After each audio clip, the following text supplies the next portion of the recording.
Assalamualaikum warahmatullahi wabarakatuh. Alhamdulillahirabbil alamin. Segala puji bagi Allah Subhanahu wa taala yang telah melimpahkan rahmat, taufik dan hidayahnya kepada kita semua. Karena atas izin dan kasih sayangnya, saya dapat menyampaikan pidato ini dalam keadaan sehat walafiat. Salawat serta salam semoga senantiasa tercurah kepada junjungan kita Nabi Muhammad SAW, sang pembawa cahaya kebenaran yang telah membimbing umat manusia dari masa kegelapan menuju kehidupan yang penuh ilmu dengan ilmu dan iman. Bapak guru dan teman-teman yang saya hormati, pada kesempatan kali ini izinkan saya menyampaikan sebuah pidato dengan judul Meneladani Ulama Indonesia, Syekh Abdus Samad bin Abdullah.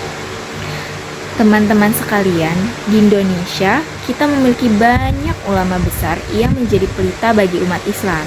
Salah satunya adalah Syekh Abdus Samad bin Abdullah Al-Palimbani, seorang ulama besar yang lahir di Palembang, Sumatera Selatan pada abad ke-18.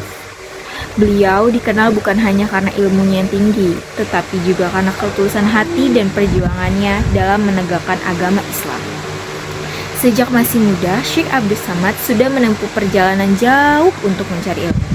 Ia belajar di Makkah, Madinah selama bertahun-tahun, berguru kepada para ulama besar hingga menjadi seorang cendekiawan yang disegani. Beliau tidak hanya mempelajari ilmu fikih dan tafsir, tetapi juga tasawuf dan ilmu akhlak. Hal ini menunjukkan betapa luasnya wawasan beliau dalam memahami agama.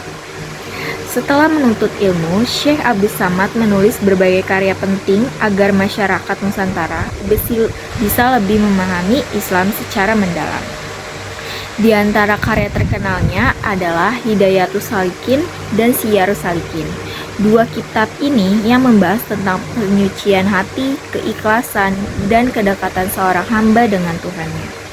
Melalui karya-karyanya, beliau mengajarkan kepada kita bahwa beribadah tidak cukup hanya dengan gerakan, tetapi juga disertai dengan niat yang tulus, hati yang bersih, dan keikhlasan dalam setiap amal. Beliau juga mengingatkan kita agar menjauhkan diri dari sifat sombong, iri hati, dan cinta dunia yang lebih berlebihan. Namun, keistimewaan Syekh Abdus Samad tidak berhenti sampai di situ. Beliau juga dikenal sebagai pejuang bangsa yang berani melawan penjajahan. Dari tanah suci Makkah, beliau menulis seruan jihad melawan penjajah Belanda.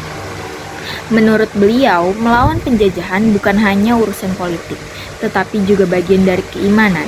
Karena bagi beliau, mencintai tanah air berarti mencintai anugerah Allah yang harus dijaga dan dipertahankan.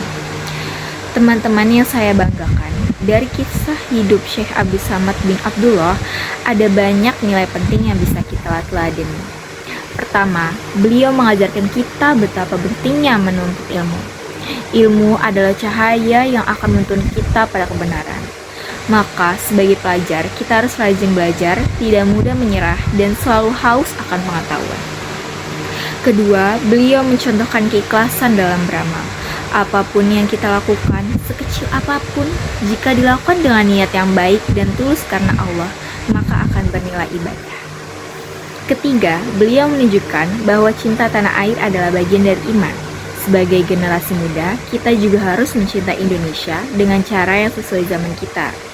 Misalnya dengan belajar sungguh-sungguh, menjaga persatuan, dan berbuat baik kepada sesama. Teman-teman yang saya cintai, meneladani Syekh Abdus Samad berarti berusaha menjadi pribadi yang berilmu, berakhlak mulia, dan bermanfaat bagi banyak orang.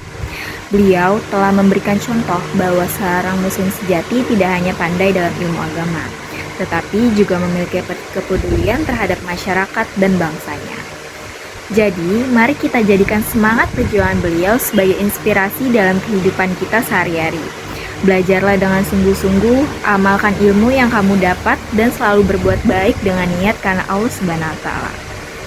Dengan begitu, insya Allah kita bisa menjadi generasi muda yang cerdas, berakhlak mulia, dan siap membawa perubahan positif untuk bangsa dan agama. Bapak guru dan teman-teman yang berbahagia, demikian pidato yang dapat saya sampaikan. Semoga kisah dan keteladanan Syekh Abdus Samad bin Abdullah bisa menjadi motivasi bagi kita semua untuk terus belajar, berjuang, dan berbuat baik dalam setiap langkah kehidupan. Terima kasih atas perhatian Bapak Guru dan teman-teman semua. Wassalamualaikum warahmatullahi wabarakatuh.